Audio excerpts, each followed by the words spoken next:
मोलश्री का वृक्ष का पत्ता था, समझ लीजिए, एक सुंदर फूल वाले। और वो सैनिक ने इशारा भी समझ लिया और ये भी समझ लिया कि ऐसा कुछ होना चाहिए, और उसने वो पत्ते को पहचान लिया था और ऐसे घर को ढूंढता ढूंढता, वो तो इशारा करके भाग गई, अब ये उसका इशारा, तुम्हें यहां पहुंचना है, यहां ना, यहां तुम्हारा भोजन होगा। जब उस तरफ पहुंचा कि ऐसा घर कौन सा है जिसमें इस पत्ते वाला पेड़ हो, देखा, और एक रास्ते में, एक गली में वैसा घर है, वैसा पेड़ लगा है, लेकिन उसके बाहर बहुत कीचड़ है। तो उसने समझा कि जब बरसात नहीं हो रही और कीचड़ है, निश्चित है कुछ भी इसमें भी गड़बड़ है। कीचड़ था।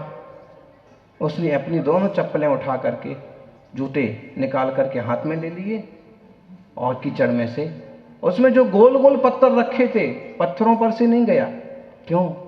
पत्थर से फिसला तो मजाक होगी, हंसी होगी, गिर पड़ेंगे तो, और जूते में कीचड़ भर जाएगा तो उन्हें साफ करने में, धोने में ज्यादा दिक्कत होगी। और ये सब देख रही थी वो लड़की कि क्या करता है। और वो मामा, उसका लड़की का पिता, वो भी देख रहा था, कैसा पागल है, जूते पहन के आना चाहिए इसको, पत्थर जब रास्ते में रखे हैं तो पत्थरों पर पांव रख के आना चाहिए। और लड़की सोचती है कि कितना बुद्धिमान है, ये जूते उतार लिए हैं ताकि वो गंदे ना हो और उनकी सफाई में समय और पानी जाया ना हो। और दूसरी बात है कि गोल पत्थर पर कहीं पांव रखा हो, सरक गया तो मजाक बनेगी। और फिर जब द्वार पर पहुंचा तो देखा कि एक छोटे से लोटे में पानी रखा। तो उसने क्या बुद्धिमानी की, लकड़ी का टुकड़ा पड़ा था कहीं पास में, और पहले तो लकड़ी के टुकड़े से अपना कीचड़ पहले पांव का साफ किया, और फिर जितना सा पानी था उतने से पानी में से बढ़िया से पांव धोए और अंदर चला गया। उसको समझ में आ गया कि सच में बुद्धिमान है। दोनों की केमिस्ट्री मिल गई। पिता भी चाहते थे, शादी हो गई उनकी। देखना, भाग्यवान, पुण्यवान, बुद्धिमान व्यक्ति कहीं भी जाता है, कहीं ना कहीं अपनी बुद्धि से, अपनी शक्ति से वो स्थान पा जाता है। इसके पिता अभी जैन धर्म पालते हैं, लेकिन अभी यहां गया है। जब इस तरफ वो जा रहा है अपना पिता की निकाले जाने पर, तो उसका जिस गांव में गया है पहली बार, ये यात्रा के पहले, उस गांव में उसका जोरदार अपमान हुआ है। क्यों? वहां जैन श्रावक रह रहे हैं और उसने कहा कि भाई मुझे ये खाने को दो, मुझे ये दो, मुझे वो दो, मुझे रहने की व्यवस्था करो। उनको मालूम पड़ गया है कि ये जो है पिता के द्वारा निकाला गया है। अब राजा की आज्ञा का उल्लंघन करते हैं तो दिक्कत, तो फिर भाई इसको अपने यहाँ जगह नहीं देंगे। और कहा कि भाई आपको जहां जाना है वहां जाओ। इस कारण से वो बुरी तरह से नाराज हो गया और उसने संकल्प किया कि कभी मैं राजा बनूंगा तो तुम्हें मजा जरूर चखाऊंगा, अपना भी टाइम आएगा।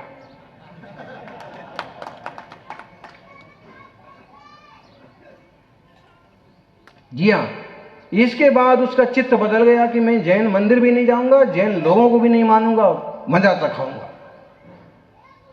इस कारण से बाकी पहले संस्कार उसके जिन धर्म के थे। फिर क्या होगा?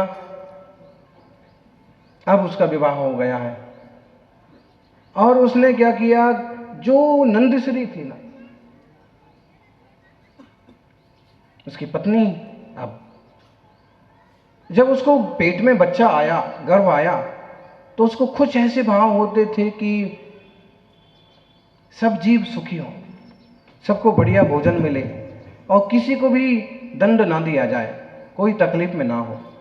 उसने श्रनिक को कहा।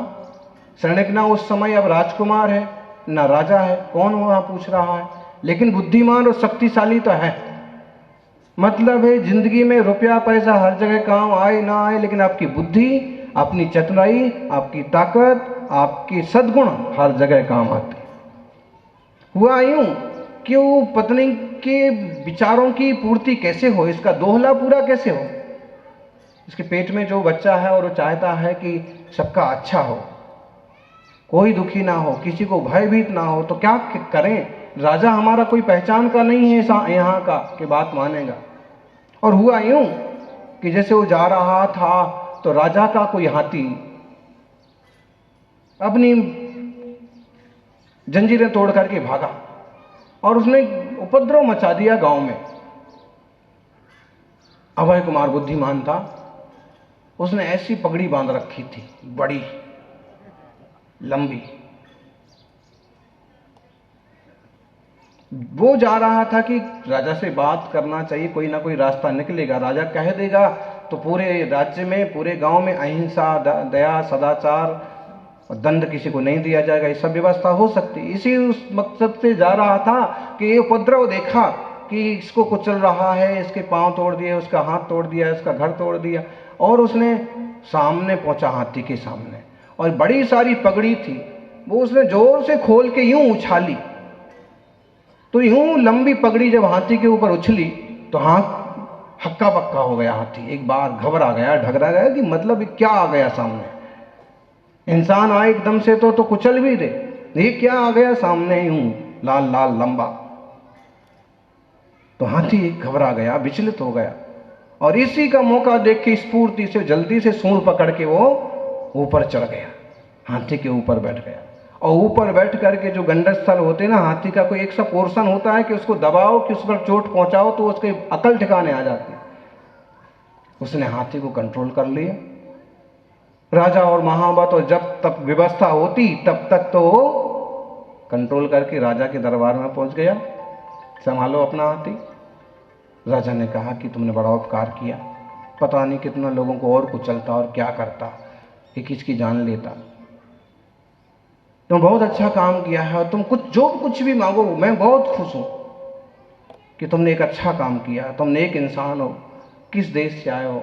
उसने कहा कि परिचय पूछने से क्या फायदा, अब तो आपका काम हो गया। आप राजा ने कहा कि नहीं नहीं, तुम कोई भी पुरस्कार मांगो। उसने कहा कि मेरी इच्छा है, बल्कि मेरी पत्नी की इच्छा है कि 7 दिन तक राज्य में किसी तरह की हिंसा नहीं हो, किसी को दंड नहीं दिया जाए और कोई दुखी ना हो।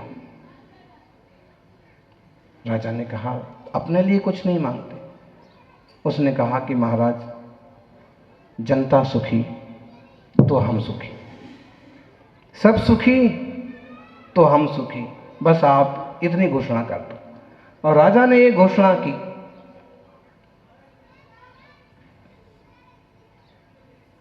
इसके बाद जो पुत्र जन्म हुआ उसका नाम रखा गया अभय कुमार।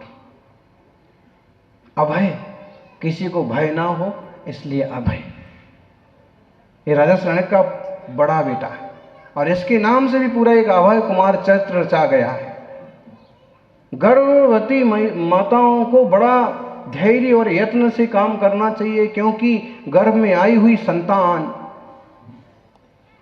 कई बार अपने भावों को जैसे प्रकट करती है माँ के ऊपर, और माँ फिर वैसी इच्छा करती है कि पूजा करना, कि विधान करना, कि धर्म करना, कि दया करना, कि दान करना। अथवा कोई खोटा जीव आए तो फिर वैसे होते कि मुझे गंदा खाना, गंदी जगह घूमने जाना, ऐसे भाव भी हो सकते।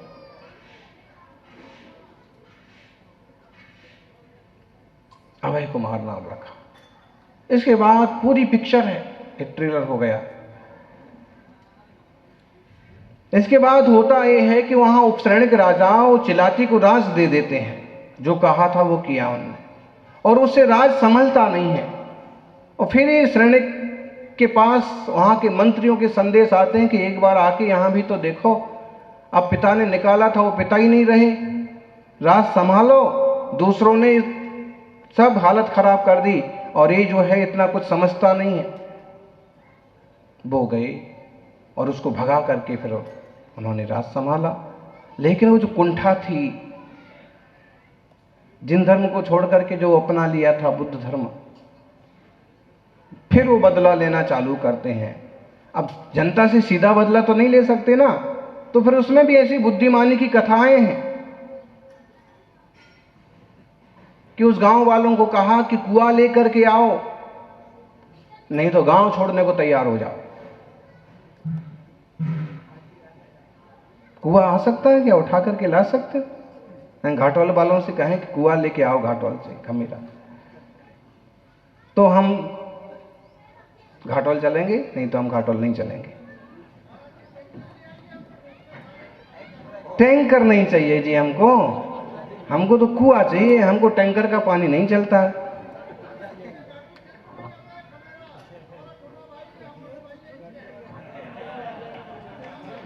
अब बुद्धिमानी देखना, वो क्या करते हैं कि पूरी गांव की चैन बनाते हैं वहां से वहां तक, और जोरदार आवाज लगाते हैं आधी रात को, कुआं आ गया, कुआं आ गया, कुआं लाए हैं महाराज, कुआं ले लो। आधी रात को राजा ने सुना अनसुना किया और कहा जाने दो, जहां से लाए वहां रखने दो। सुबह जब हुई, गांव वालों को बुलाया, तो गांव वाले कहे हम तो रात को लाए थे और आपने कहा जहां से लाए वहीं रख दो। आधी अधूरी नींद में आदमी ऐसे ही जवाब देता है।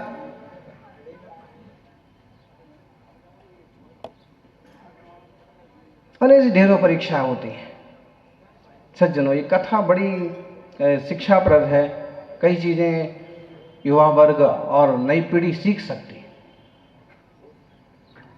कि बुद्धिमानी से हम कैसे काम निकाल सकते हैं। लेकिन एक बात और सीखी जाती है कि किसी कारण से हमारे मन में किसी के प्रति कुंठा पैदा हो जाती है ना, तो निकलती नहीं है। ऐसी 10 परीक्षाएं करता है और हर परीक्षा में वो फिर उसे ऐसे लगता है कि गांव वाले कोई इतने बुद्धिमान नहीं है, ये गांव वाले कोई इतने बुद्धिमान नहीं है कि मेरी हर समस्या को, हर प्रश्न का उत्तर दे दे। मैं इस टाइप के कौन है यहाँ। और जब कहा गया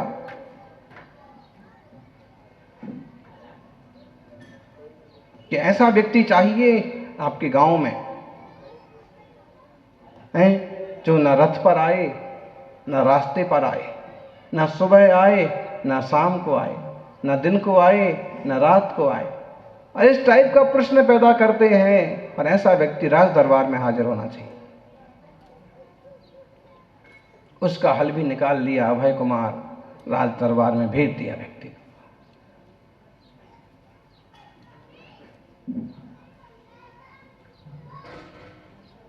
कौन है, और जब मालूम पड़ा कि कौन है तो उन्हें मालूम पड़ा उनका ही अपना बेटा अभय कुमार है, जिसने इन सबको रास्ता बताया था जीतने का।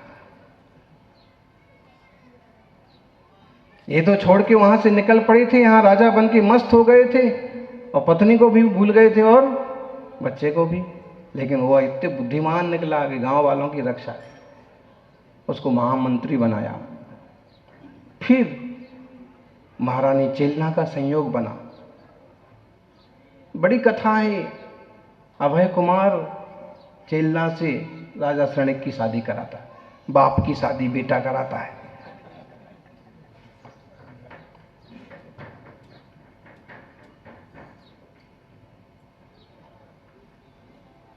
और बुद्धिमान इतना कि वो बिल्कुल आराम से वो सब चीजें निपटा देता है। लो पिताजी खुश रहो। और इस महिला की, इस कन्या के आने से अब इसका जीवन बदलता है वापिस, कि जो इसका अंधकारमय जीवन था, कि खोटी मान्यताएं पकड़ रखी थी, वो वापिस जिन धर्म के प्रति इसके माध्यम से इसको समझ में आती कि नहीं, मैं गलत रास्ते चला गया। और फिर उसी बीच वो मुनिराज का उपसर्ग की घटना घटती है, उसका भी इस पर जबरदस्त प्रभाव पड़ता है कि नहीं, मैंने गलत किया। और उसके बाद फिर महावीर स्वामी का संयोग मिलता है, फिर उसके जीवन में परिवर्तन आता है।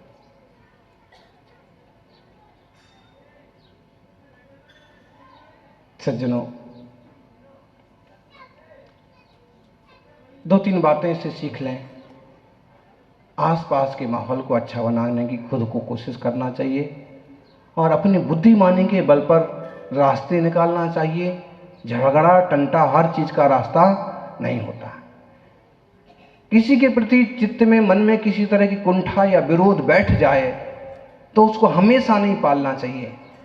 कोशिश करना चाहिए और समझना चाहिए कि कोई तो कारण होगा कि इस व्यक्ति ने ऐसा कहा, ऐसा किया। अब यहाँ इस ऋणिक राजा बन गया तो इसको आप सोचना चाहिए ना कि वो प्रजा थी, वो तब राजा दूसरे थे और राजा के डर से उन्होंने मुझे जगह नहीं दी थी। अब राजा मैं हूं, तो मुझे बदला क्यों लेना चाहिए? मुझे चीज को सॉल्व करना चाहिए, रास्ते निकालना चाहिए। और दूसरी बात, ये आप कितने भी सक्षम समझदार हों, आपके पास एक ना एक बुद्धिमान व्यक्ति, सहयोगी व्यक्ति जरूर होना चाहिए। यहां से वो जिन धर्म से जुड़ा महावीर स्वामी का समोषण लगा हुआ है, और अब चेलना जो है उनकी मौसी है और ये मौसा है। किसी भी निमित्त से चेलना उनके दर्शन को उन्हीं अवस्था में लेके जाती है। धीरे धीरे चित्त बदलता है। जब वो केवल ज्ञानी होते हैं, समोषण में जाने का प्रसंग आता है, फिर जीवन बदलता है। फिर जब उनके उपदेशों में मालूम पड़ता है कि मैंने ऐसे आयु बंद कर लिया, मैं नरकायु का बंद कर लिया, फिर पश्चाताप होता है, फिर प्रश्न पूछते हैं, फिर सब चीज समझने की कोशिश करते हैं। बचपन में जो थोड़ा थोड़ा सुन रखा था वो वापस याद आता है कि हो जीवन कहाँ चला गया। और अब वो एक से एक प्रश्न पूछते हैं, क्योंकि मुख्य श्रोता भी वो थे। 60,000 प्रश्न पूछते हैं कि भगवान ऐसे कैसे, ऐसे कैसे, इस आत्मा का कल्याण कैसे होगा, इस जीव का विकास कैसे होगा, क्या इतना धर्म ध्यान करने के बाद भी नरक जाना पड़ेगा? सब चीज के उत्तर मिलते हैं कि भाई आयु बांधी है तो भोगना पड़ेगी, कर्म किए हैं उदय में आएंगे। अब बुद्धिमानी इसी में है कि चित्त को धर्म दिशा में मोड़ो, झंझट में ज्यादा मत उलझो, इससे तुम्हारा भविष्य अच्छा होगा। भविष्य में तुम भी तीर्थंकर बनोगे, भगवान बनोगे। ऐसे अपन